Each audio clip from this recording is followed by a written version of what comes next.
many of these questions is that actually the government has been in denial that there has been any harm caused by these vaccines, because the government was engaged in a propaganda war to try and persuade people that these vaccines were absolutely safe.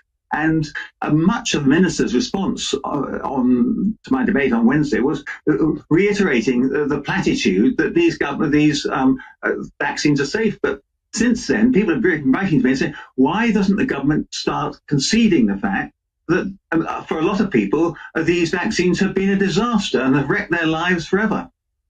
So Christopher Chope, MP for Christchurch, thank you so much for joining us. Dr. Claire Craig, I just wonder, what do you make of what Christopher Chope had to say? Well, I'm very grateful that he's making the case and standing up for people who are not really being represented, and I think we find it quite hard sometimes to get people on their side. And the reality is that that this is a challenging thing to investigate, to see whether or not a vaccine has caused a problem. And there are sort of two types of injury, really. There's the injuries where there's something that's very, very rare in the background population and very, very characteristic. And so when it does occur, you can be pretty convinced it was the vaccine that caused it. But then you can also get injuries where actually it caused something, like hypothetically, let's say a vaccine caused a heart attack. Well, there's an awful lot of heart attacks, and they're not going to compensate everybody that's had a heart attack, because that would be a misuse of public funds.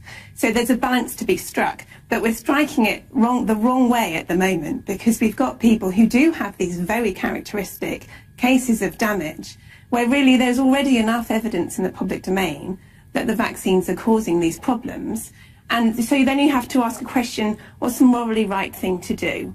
And it kind of comes down to the probabilities. So there was a big study in America by Hansen et al., 10 million people they followed up to look at who had had Guillain-Barré syndrome, which is a problem where the immune system attacks the nervous system.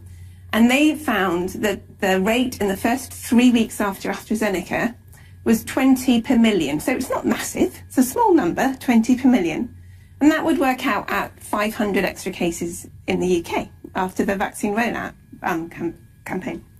So for these, what it also would mean is that if you've had that problem in that 3 week period, the chances are 95% it was the vaccine that caused it and 5% that it wasn't.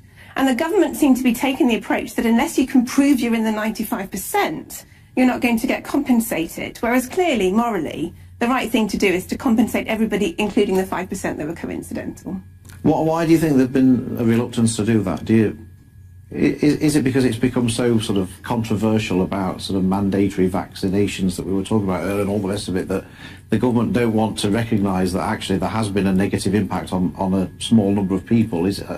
Or as Amin and Christopher said there, we were still rolling it out. They were wanting to make sure people were taking the vaccine. So does that add into maybe why they didn't want to pay people out? Well, I think it probably does. And I think their attitude to this is actually going to backfire, because instead of having paid these people off, at which point they've become quiet, this is now getting a lot of attention. So I think that was a mistake on their part. But I think also, to be fair, for some conditions, it does take a long time to figure out that it was a vaccine-related problem. So if we look back to 2009 and the swine flu pandemic with Pandemrix, 2009 is when people were vaccinated. 2011 is when they first noted a problem with narcolepsy in Sweden and Finland. In 2013, Public Health England first said we had a problem. And still in 2020, they're saying actually it was more common than we thought.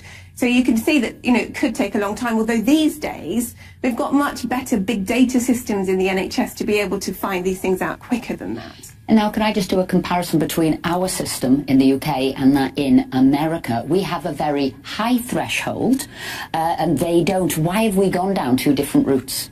Well, I think that's a really interesting question. There were quite a few differences. So in America, they take, there's a sort of tax on vaccines, if you like. There's a certain amount of money put into the pot for every vaccine given, which is then used for damage payments.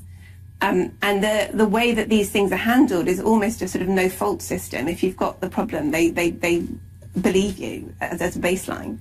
And they pay out on the basis of lost earnings and of the cost of care, whereas we've got this flat rate scheme that really doesn't necessarily cover that at all. And I think part of the culture, there is a cultural difference with vaccination here and in the US.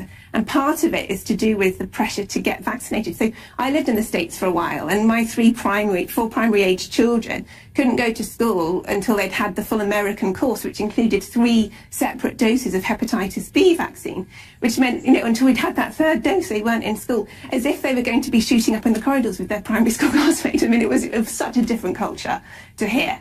And so, but obviously with COVID, that culture has changed here. And I think that needs to be taken into account. And so with a 12 billion vaccine programme, you'd say, and it was more or less mandatory, or everybody felt compelled to do it, that there should have been, money put aside in the UK should there have been damages? I think if you're going to spend £12 billion and vaccinate 52 million people, it would be naive not to have set aside some money for compensation. Dr. Claire Craig, thank you very much indeed for joining us. It does seem extraordinary to me that people where the coroner said the cause of death was the vaccination, that those people still haven't been paid out. That does seem extraordinary to me. Yeah.